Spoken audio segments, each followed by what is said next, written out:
All right, hi everybody. We are live on Facebook. I am here tonight with Jordan Farmer, who is the author of The Poison Flood. Jordan was born and raised in a small West Virginia town, population approximately 2,000. He earned his MA from Marshall University and his PhD at the University of Nebraska-Lincoln. How are you tonight, Jordan? I'm good, John. Thanks for having me. Thanks for being here with us. Like we were just saying, I'm sorry that you're not able to come visit us at the store, but I'm glad that we're able to sit here and chat this way.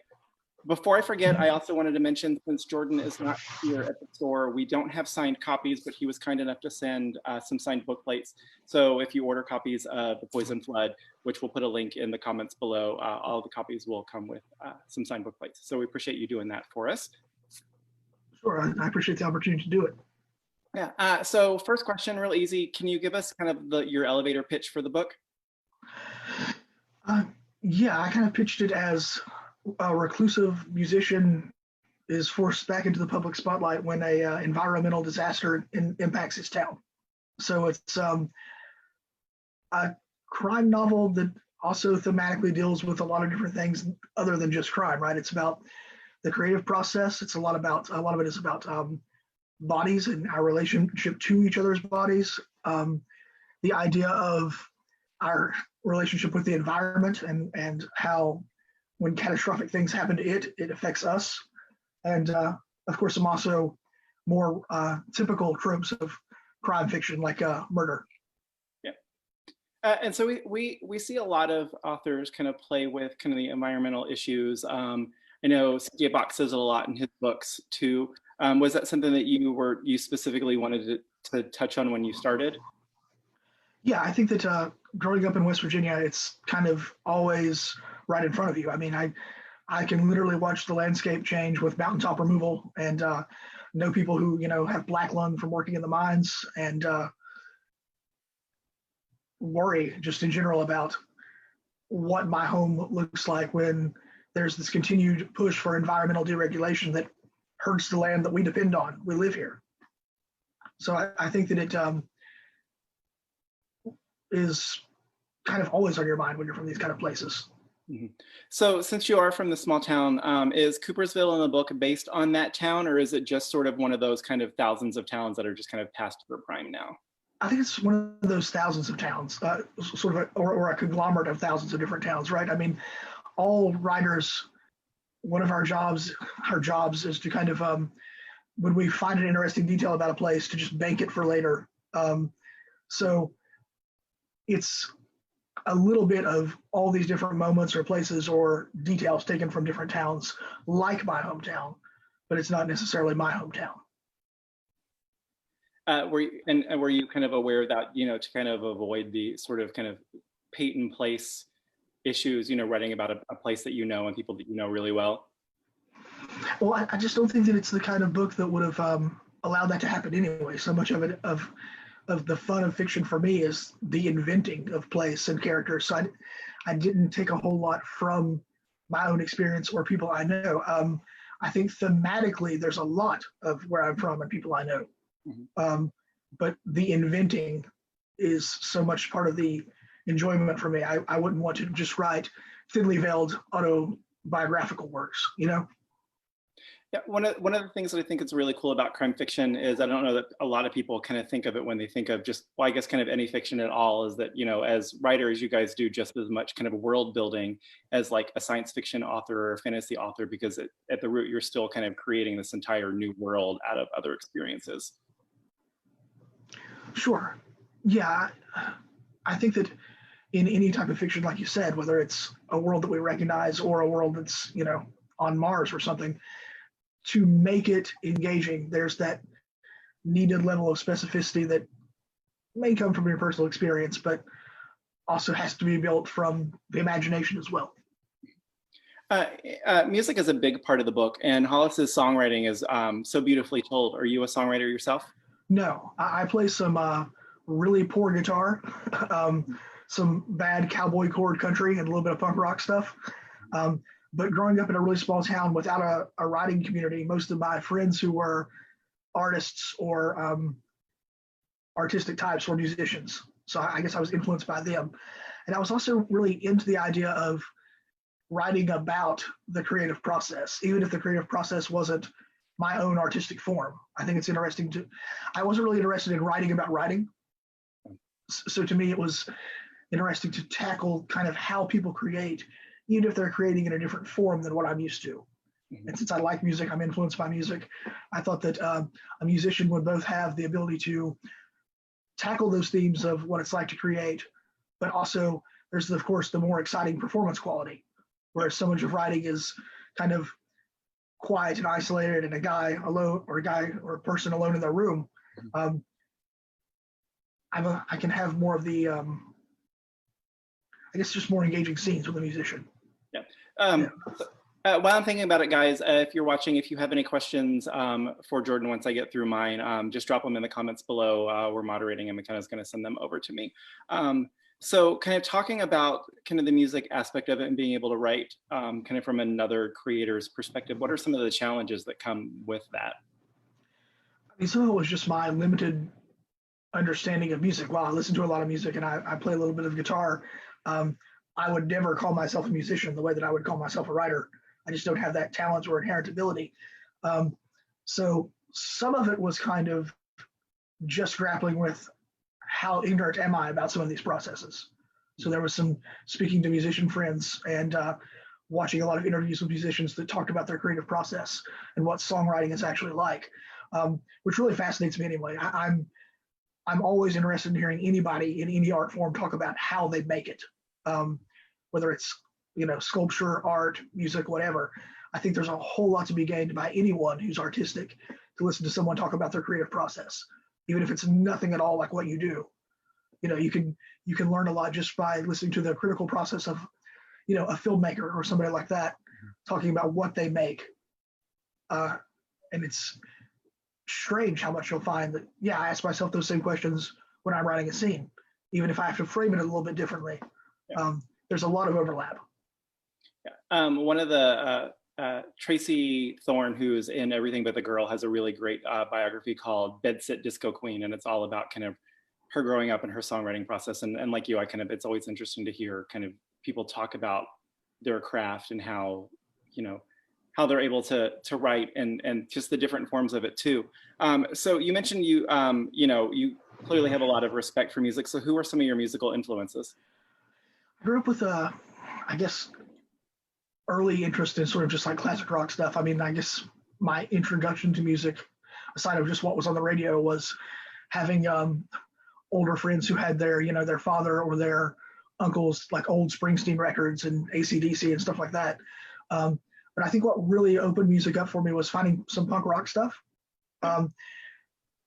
For some reason, in this small town area, to me and a lot of my friend group, punk rock really spoke to us in the sense that these are people who feel like they're outsiders. They feel like they're not tapped into the music industry in the same way. They kind of have to do it themselves. And they can't just, get a meeting with, the head of Sony Records or something. So even though there was a lot of country influence from people like my grandfather, who was like, here's Johnny Cash, here's Merle Haggard, here's that kind of music. The essence of punk rock really spoke to us. And it started with, poppy stuff like Green Day that was on the radio, and then going back into the history of it and finding stuff like Iggy and the Stooges. So the darkness of Hollis growing up with his father, a Reverend, and Lady Crawford certainly hurt Hollis deeply. Can you tell me more about them and kind of where they came from as characters?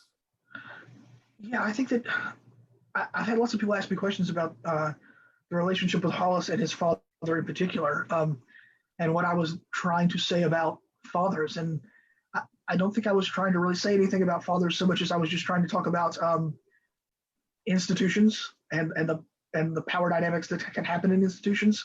The father relationship with Hollis is more of just kind of a stand-in for this is what it's like to be part of a group of some kind and how much agency you have in that group. I hope that's not too vague. Yeah, no, not at all. Okay. Well, and I think kind of that sort of, writing, you said kind of playing with some of the tropes of crime fiction. I mean, kind of if you're writing kind of an area like that, that's definitely something that you kind of have to touch on and kind of people would expect you to be able to play with. Yeah, it's more so than being about a relationship between a father and a son. It's more about what it's like when you don't necessarily fit into the mold that people expect from you, right? It's much more about sort of how he doesn't fit in with his father's ideology and this church and these kind of things that are expected from him. So I wasn't thinking so much about relationships with fathers and sons as relationships when society says these are the rules and you say, I don't know if I can meet that requirement. And so your telling of Hollis's story is really poignant. Is he based on anybody you know? My coworker Sally says, you certainly captured his wants and his desires. And she said she'd be thinking about him and his story for a long time. Hollis isn't based on anyone I know. My sort of mission with Hollis was to write a character who I felt like inhabited an unconventional body in a narrative that wasn't entirely focused on his body. I have a bone disorder that's affected my overall growth. I'm about 5 foot tall and have scoliosis. And when I was young and reading fiction, I seemed to never find narrators or protagonists or characters in general who had, I guess, again, I'll use the term unconventional bodies, unless that narrative was entirely about their body, right? Mm-hmm. The whole thing was the struggle of being physically different. And it was never moments of like them succeeding in business or romance or making art or anything that's just the normal, interesting moments of life. So I thought, what would be more interesting than taking someone who is physically unconventional in that way and putting them in the narrative of something like a crime novel where the plot itself forces us to move forward from this examination only of their body. I mean, of course, Hollis has struggles with people's perception of him and things like that, and some insecurities, but just externally things happening to him forces the narrative to move on from just examining his physical self. I think that's, like you said, it's kind of really important to see those stories and, be able to, I think that's one of also the great things about crime fiction is, I mean, people have talked about this for a long time about how, crime fiction can really talk about social issues in a, I think kind of in a really organic way and be able to kind of address things like that and bring characters like that to the forefront where it doesn't feel specifically kind of like an issue book. Cause like you said, you've got this other plot that's kind of driving things forward. Yeah, it sort of forces those social issues into a sort of like larger context, right? Mm-hmm. It can't just become this close focus on this one thing because it forces that character out into the world, into these interactions or these moments where we're dealing with other problems. Yeah. So did you have a playlist when you were working on the book? I did, yeah.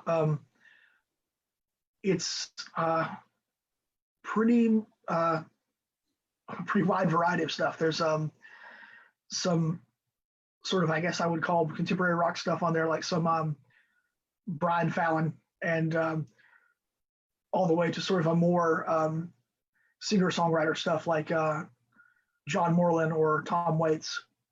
So it kind of runs a large variety of different musical styles. So, and then kind of sort of going with that too, what is your reading taste? Like, who do you read in the crime fiction genre? Do you read outside of it? Yeah, I read everything. Just if I can get my hands on it, I'm interested in it. I think that what got me into crime fiction early on was when I was really young, I found the Lawrence Block Matthew Scudder series. Mm-hmm. And I think that was my way into crime fiction. And although in some ways those books were kind of disheartening because when I was young, I was like, oh, I'm not from the right kind of place to write about this, right? Mm-hmm. These are all in Manhattan and Brooklyn and these neighborhoods that I had never been to.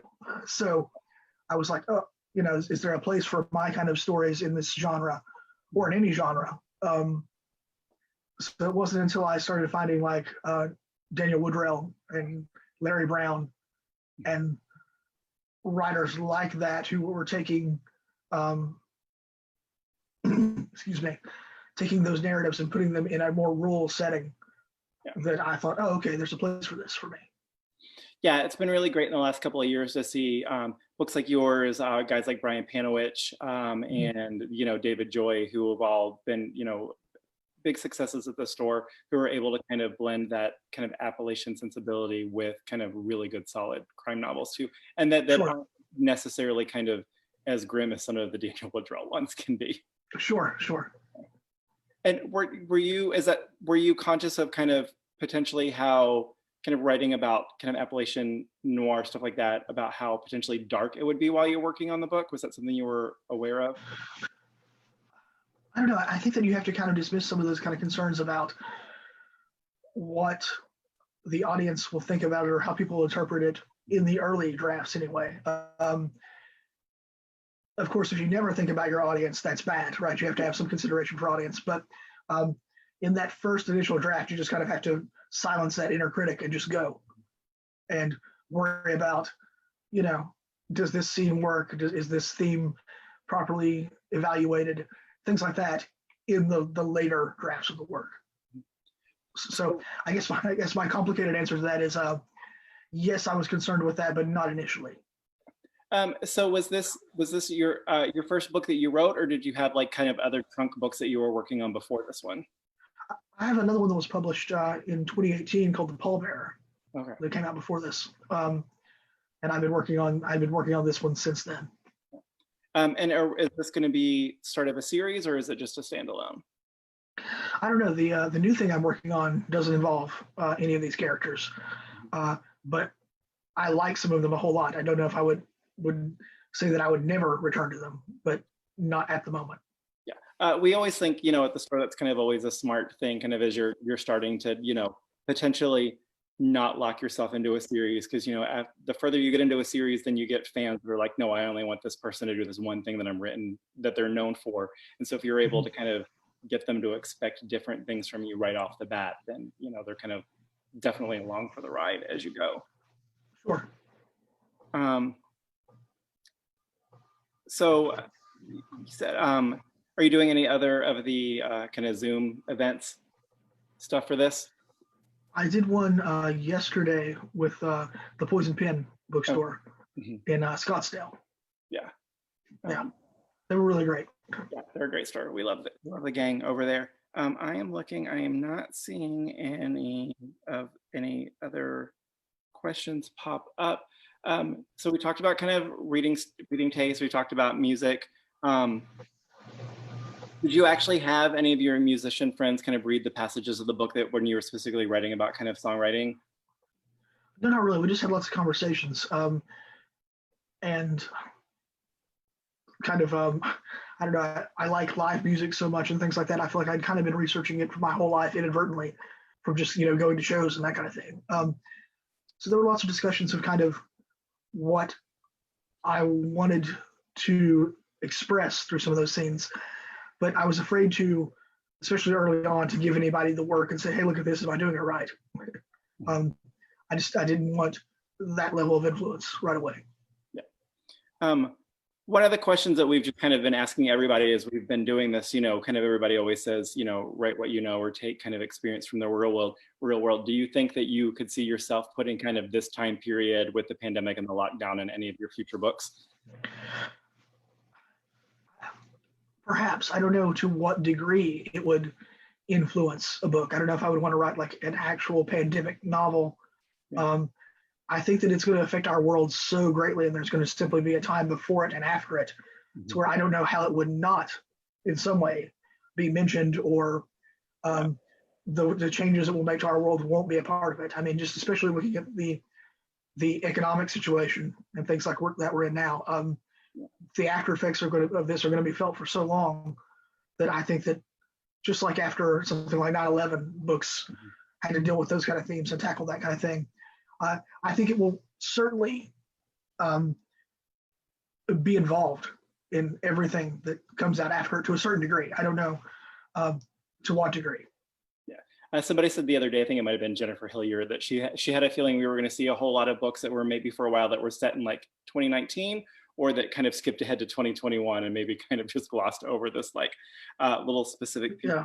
Yeah. So how has this influenced, this is kind of another question we've been asking everybody, how's this influenced kind of your daily writing? I know, like you said, kind of writing itself is already such kind of a solitary thing, So if you're kind of used to already maybe potentially being home and writing all the time, how is that now that we kind of can't go out? I think that there's, I mean, isolation is not easy for me. This kind of solitary, not seeing friends and family and things like that is really hard. I think there's a lot more pep talks. There's a lot more sitting down at the computer, looking at the blank screen and going, things are really bad, but you still need to do this. This is still important. This thing you're making still has value.